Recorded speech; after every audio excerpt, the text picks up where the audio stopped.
Hello दोस्तों, तो चलो आज का वीडियो स्टार्ट करते हैं। इसमें हम डिस्कस करेंगे जो ब्रिटिश काल की ऐतिहासिक बिल्डिंग्स हैं शिमला में, वो कब बनी, किस आर्किटेक्चर में, या जो भी उनके बारे में जानकारी हो उनको हम डिस्कस करेंगे। इनसे भी एक क्वेश्चन एग्ज़ाम में पक्का पूछा ही जाता है। तो ये 10-12 बिल्डिंग्स हैं अलग अलग। तो चलिए इनके बारे में डिस्कस करते हैं। पहले नंबर पे आप देख रहे हैं इसमें कैनेडी हाउस। कैनेडी हाउस जो था 1822 में बना था और चार्ल्स पेट कैनेडी द्वारा, जो कि नसीरी बटालियन से संबंधित थे, उन्होंने इसे बनवाया था। तो इसे पहला पक्का हाउस भी कहा जाता है शिमला हिमाचल प्रदेश का। नेक्स्ट देख लेते हैं। अच्छा, जो 1827 में गवर्नर जनरल थे बंगाल के, लॉर्ड विलियम आर्मसहेड, वो जो थे यहाँ पर पहले रुकने वाले, कैनेडी हाउस में रुकने वाले पहले गवर्नर जनरल थे। नेक्स्ट देख लेते हैं। नेक्स्ट है यहाँ पे बांस कोट। तो जो बांस कोट है वो 1830 में बना था और ये टोडर आर्किटेक्चर स्टाइल में बना है। यह 6 आर्मी कमांडर इन चीफ का जो था ग्रीष्मकालीन आवास रहा है।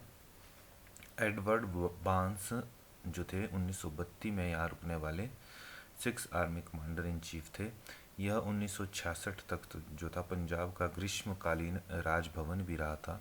इसके अलावा ऐतिहासिक शिमला समझौता जो हुआ था अगस्त 1972 में, जो कि प्रधानमंत्री इंदिरा गांधी और जुल्फ़िकार अली भुट्टो के बीच हुआ था। जो भारत पाकिस्तान का युद्ध चल रहा था उसको रोकने के बाद में तो जो समझौता हुआ था वो भी इसी बिल्डिंग में हुआ था, बांस कोट में ही हुआ था। वर्तमान में जो ये बिल्डिंग है बांस कोट है, एक गवर्नर का ऑफिशियल रेजिडेंस है, जिसको हम राजभवन के नाम से भी जानते हैं। तो ये थी कुछ जानकारी बांस कोट के बारे में। नेक्स्ट देख लेते हैं हम। नेक्स्ट है हमारे पास क्राइस्ट चर्च जो है शिमला में। तो जो क्राइस्ट चर्च है जो रिज पे स्थित है शिमला में, वो 1857 में ये बन के तैयार हो गया था। ये बना है आपका नियो गॉथिक आर्किटेक्चर स्टाइल में, जो कि डिज़ाइन किया गया था कर्नल J.T. बोइल्यू द्वारा 1844 में। और 1857 में तैयार हुआ था और 1860 में इसको एक सार्वजनिक भवन मतलब पब्लिक बिल्डिंग बना दिया गया और सरकार के कंट्रोल में इसको दे दिया गया क्राइस्ट चर्च शिमला को। नेक्स्ट देखते हैं हम। इसमें यह है टाउन हॉल जो शिमला में है। तो जो टाउन हॉल शिमला में वो 1860 में बना था और आपको पता है वर्तमान में इसमें म्यूनसिपल कॉरपोरेशन ऑफिस स्थित है शिमला में। नेक्स्ट देखते हैं। नेक्स्ट है इसमें कॉनी कॉटेज जो कि 1882 में बना था और ये इसमें जो है पोस्ट ऑफिस बिल्डिंग स्थित है। तो जो पहले पोस्ट मास्टर थे इस पोस्ट ऑफिस के, वो थे मिस्टर F डाल्टन और अंतिम जो ब्रिटिश पोस्ट मास्टर थे वो थे LG पिगॉट। इसके अलावा जो कि 1946 में थे। इसके अलावा पहले जो थे भारतीय पोस्ट मास्टर 1947 मतलब इंडिपेंडेंस के टाइम जो बने थे वो थे AK हजारी। नेक्स्ट है बिल्डिंग है हमारे पास रॉथनी कैसल के नाम से। तो इसको हम जो है शीशे वाली कोठी या शीशा वाली कोठी के नाम से भी जानते हैं। तो ये क्वेश्चन भी पूछा जा सकता है आपसे कि किस बिल्डिंग जो है को है शीशा या शीशे वाली कोठी के नाम से जानते हैं। तो ये है रॉथनी कैसल, तो जो कि जाखू हिल्स में स्थित है। रॉथनी कैसल वही जगह है जहाँ पर 1885 में जो था AO ह्यूम को जो था इंडियन नेशनल कांग्रेस बनाने का विचार उनके मन में आया था।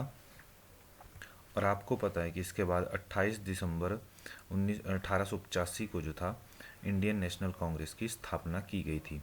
1943 में रॉथनी कैसल को डॉक्टर कार्ट को हैंडओवर किया गया था, जहां पर उन्होंने शिमला बैंक कॉरपोरेशन की स्थापना की थी। तो ये कुछ जानकारी थी रॉथनी कैसल के बारे में। नेक्स्ट देखते हैं हम। नेक्स्ट है हमारे पास वाइस रीगल लॉज, जो कि 1880 से लेकर 1888 में बना, मतलब 1880 में ये तैयार हुआ था बनना और 1888 तक। और ये ऑब्जर्वेटरी हिल्स पे स्थित है। यह हेनरी इरविन द्वारा डिज़ाइन किया गया था और ये जैकोबथन या जैकोबियन स्टाइल भी बोलते हैं इसको, इसमें ये बना है।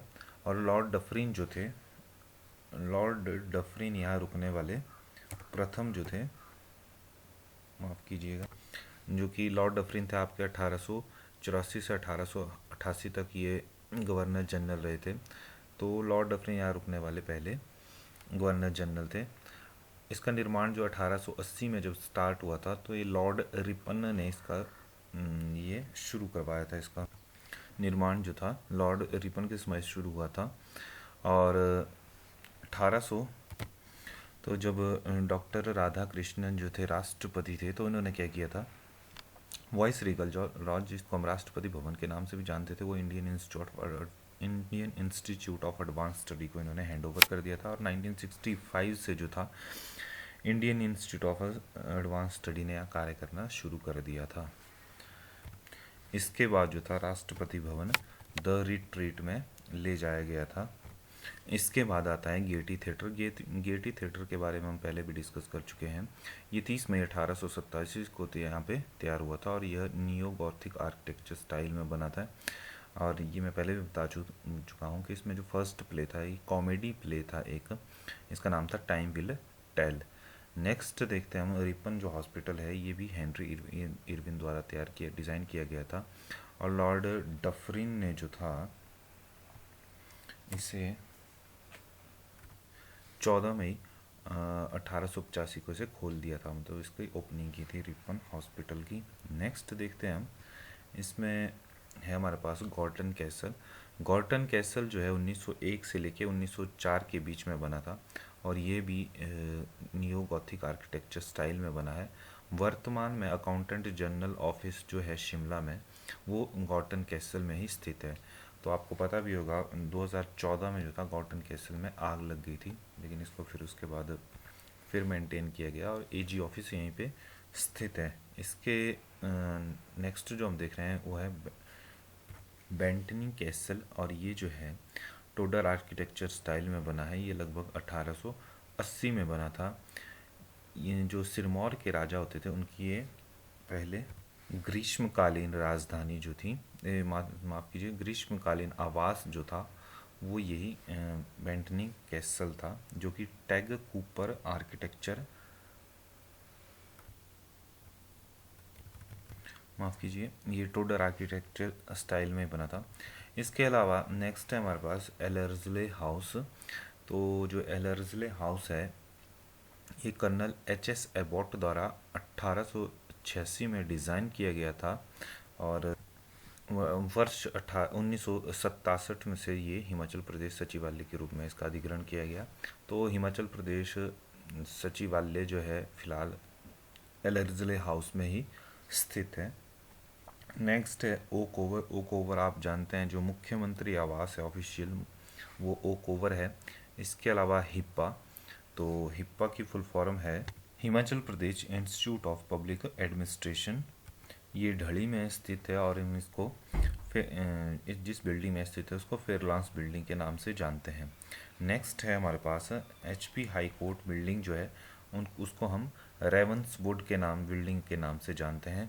जबकि जो रेजिडेंस है chief justice Himachal high court के जो हैं, उनके रेजिडेंस को हम आर्म्सडेल के नाम से जानते हैं और ये 1863 में बना था।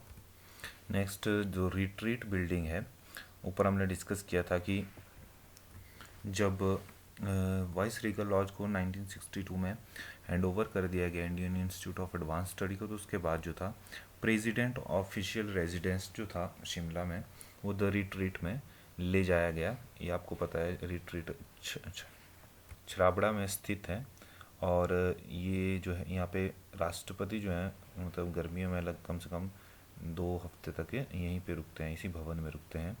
इसके अलावा हम यहाँ पे पीटर हॉफ के बारे में डिस्कस करना भूल गए हैं। तो पीटर हॉफ जो है वो चौड़ा मैदान में स्थित है। ये भी टूडर आर्किटेक्चर स्टाइल में बना है। यह ब्रिटिश इंडिया में वॉइस रॉय ऑफ इंडिया का जो है ऑफिशियल रेजिडेंस जो था रहा है। और जो लॉर्ड एल्गिन थे 1863 में, वो यहाँ पीटर हॉफ में रुकने वाले पहले वॉइस रॉय थे। और आपको पता है होगा कि 1864 में जो था अंग्रेज़ों ने शिमला को जो था ग्रीष्मकालीन राजधानी जो था बना दिया गया था उनके द्वारा। और ये भी पूछ लिया जाता है कभी कभी कभी कि कब तक रहा था ये ग्रीष्मकालीन ब्रिटिश ग्रीष्मकालीन राजधानी। तो 1864 से लेके 1939 तक जो था ये राजधानी ग्रीष्मकालीन राजधानी रहा था। तो चलिए आज के वीडियो में इतना ही। इस ये जो हमने डिस्कस किया है इसमें से एक क्वेश्चन तो आपको हर एग्ज़ाम में देखने को मिलेगा। और अगर आपको वीडियो अच्छा लगता है तो प्लीज़ लाइक और शेयर करते रहिए। Thank you.